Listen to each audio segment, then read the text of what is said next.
Հարգելի պարոն քաղաքապետ, հարգելի պարոն նախարար, հարգելի ներկաներ, սիրելի ուսանողներ, շնորհակալ եմ նախ այս հրավերի համար։ Վերջերս Հայաստանի կառավարությունը ընդունեց Հայաստանի տնտեսական եւ ինստիտուցիոնալ վերափոխման դոկտրինը եւ այդտեղ կրթությունը հռչակվեց որպես ռազմավարությունների ռազմավարություն։ Ինչ է սա նշանակում։ Սա նշանակում է գիտեք ակնհայտորեն, որ մենք ունենք ամենատարբեր ոլորտների ռազմավարություն, ներառյալ էներգետիկ ոլորտի ռազմավարությունը, բայց մենք այսօր այդ բոլոր ռազմավարությունները ունենալով ասում ենք, որ բոլոր ռազմավարություններից առաջնայինը այդ կրթության ոլորտի ռազմավարությունն է, որովհետև մեր հետևությունը միանշանակ է, որ այսօր մենք չունենք որևէ մի խնդիր, ասենք, որը քրոնիկ ձևով չենք կարողանում լուծել, կամ չունենք այնպիսի խնդիր, որը մեր օրակարգում է, եւ որի լուծման ճանապարհին կամ որի չլուծման մեր կարողությունը կամ չկարողությունը, լուծման չկարողությունը կապված չէ կրթության եւ կրթական համակարգի հետ, եւ սա կարևոր է այդ թվում քննարկվող թեմայի համատեքստում, որովհետև հիմա էներգետիկ վերափոխումը ընդհանուր առմամբ աշխարհում առաջնային օրակարգ է եւ էներգետիկա հասկացությունը ինքը նույնպես բոլորի աչքի առաջ փոխվում է։ Ընդ որում տեղի ունենում շատ հետաքրքիր մի բան։ Մի կողմից խնդիր է բնականաբար հատկապես արհեստական ինտելեկտի ներմուծման պայմաններում գիտեք, որ էլեկտրական էներգիայի սպառումը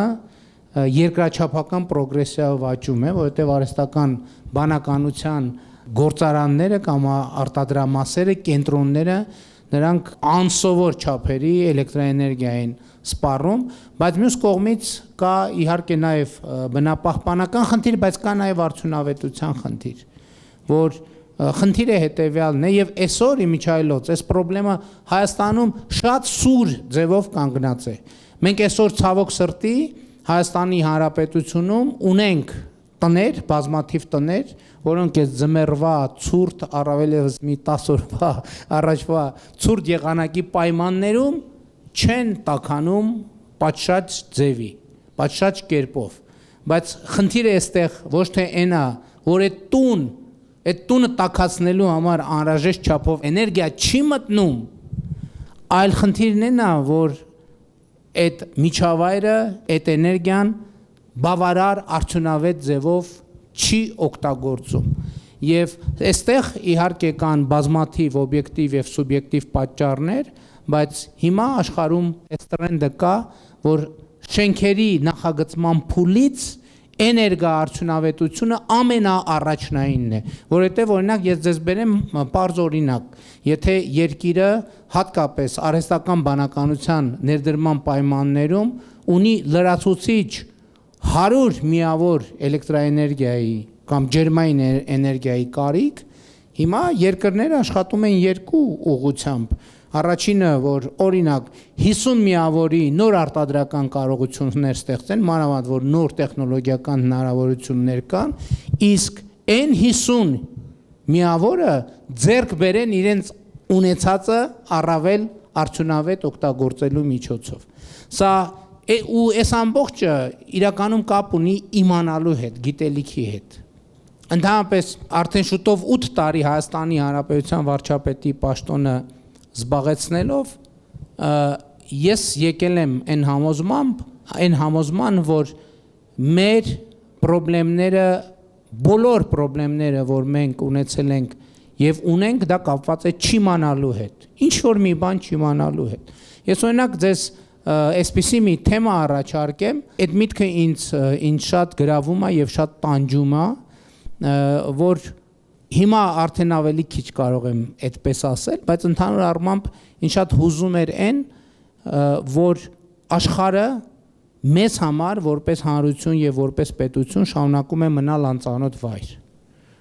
Այսինքն պատկերացնեք, մենք ապրում ենք աշխարհում, բայց այդքան լավ չենք հասկանում, այս որտեղ ենք ընկել։ Այս ի՞նչ է կատարվում մեր շուրջը։ Սա ի՞նչ է։ Եվ այդ առումով էլ կրթությունը որպես ռազմավարությունների ռազմավարություն շատ կարևոր է, որովհետև ինչպես մենք պետք է ճանաչենք աշխարհը։ Մենք պետք է աշխարհը ճանաչենք կրթության միջոցով։ Կոնկրետ դեպքում միջազգային հարաբերությունների եւ դիվանագիտության ոլորտում մեր կրթության միջոցով, փիլիսոփայության ոլորտում մեր կրթության միջոցով, պատմության ոլորտում մեր կրթության միջոցով, որովհետեւ շատ ընդունված է, չէ՞, ով է լսել նրա մասին, որ պատմության դասերը պետքա սովորել, պետքա դասեր քաղել պատմությունից, ով է լսել տենց արտահայտություն։ Բոլորն են լսել։ Իսկ ով է համաձայն դրա հետ։ Կամ ով համաձայն չի, լավ, ով համաձայն։ Լավ, ով չի լսել այն մասին, որ պատմությունից պետքա դասեր քաղել։ Բոլոր լսել են։ Իսկ ով համաձայն չի դրա հետ, որ պատմությունից պետքա դասեր քաղեն։ Կա մարդ, որ համաձայն չի դրանից, որ պատմությունից դասեր քաղեն։ Հիմա տեսեք ինչ իրավիճակ։ Մենք երկու կոնսենսուս արձանագրեցինք։ Առաջինը, որ պատմությունից պետքա դասեր քաղել, չէ, մի կոնսենսուս էր, երկու հարցով մի հարց, մի կոնսենսուս եկան, որ պատմությունից դասեր քաղել։ Հիմա օրինակ իմ սեղանին դրված է եւ շատերից սեղանին դրված է կամ էական չի։ Հայաստանի գիտությունների ազգային ակադեմիայի հրատարակած հայոց պատմության հատորյակը, չգիտեմ քանի հատոր է, հագին տենց հատորներ են։ Հիմա պատմության դասը ձեզնից ով գիտի այդ որ գրքի որ հատորի որ էջումա գրած պատմության դասը, որ գնանք բացենք եւ կարդանք, սովորենք եւ դրանով մեր խնդիրները լուծենք։ Ով գիտի ներկաներից որ էջումա գրած, ոչ մեկ չգիտի։ Բայց մենք բոլորս գիտենք, որ այդ պատմության մեջ դաս կա։ Եվ այդ դասը պետքա սովորել, սա շատ կարևոր բան է եւ հետեւաբար սա այն հանելուկներից մեկն է, որը օրինակ ես փորձում եմ լուծել։ Եվ իմ կարծիքով վերջին տարիների մեր բոլոր քաղաքականությունները եւ որոշումները ես կարող եմ կոնկրետ նույնիսկ թիվ ասել 2024 թվականից սկսած մեր բոլոր որոշումները, որոնք մենք կայացրել ենք, կամ գուցե դրանից առաջ սենց կամած, քայլ տեմպերով եւ այլն,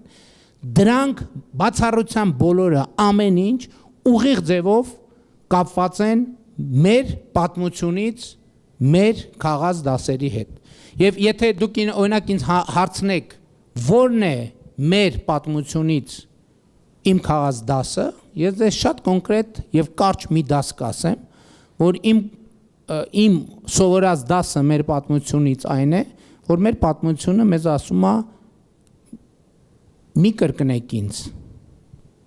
որովհետեւ մեր պատմությունը խայտարակ ցիկլիկ է, այսինքն ինքը մի հատ կրկնվում է X տարում, հետո կրկնվում է 100 կամ 200 տարի հետո 100 կամ 200 տարի հետո 100 կամ 200 տարի հետո։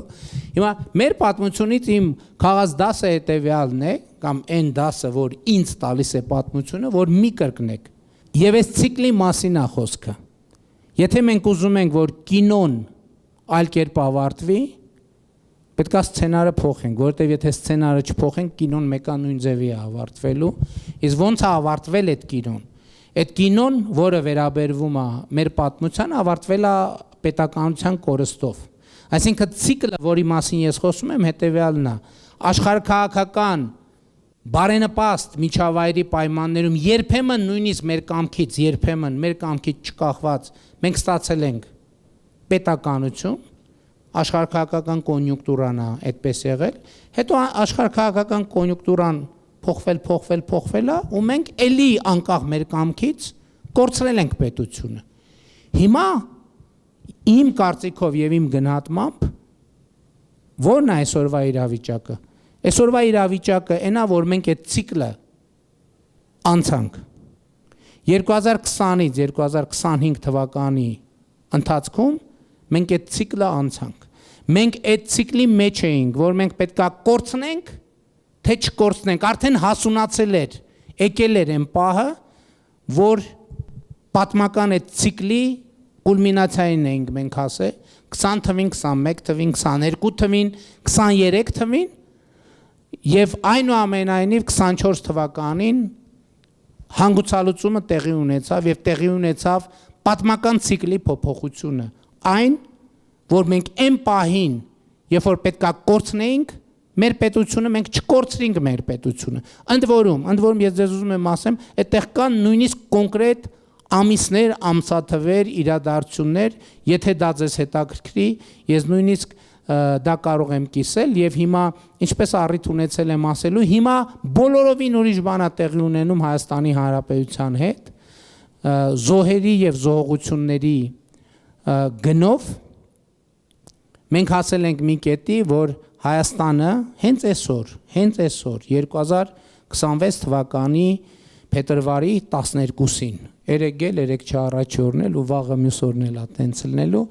ծայրագավառից աշխարհի ընդ որում ֆիզիկապես ոչ մի տեղ չտեղափոխվելով ծայրագավառից տեղափոխվում է դեպի աշխարհի կենտրոն եւ սա ամենակարևոր նորությունն է, որ ես ուրախ եմ ձեզ հայտնել։ Շնորհակալ եմ, հաճույքով կպատասխանեմ ձեր հարցերին։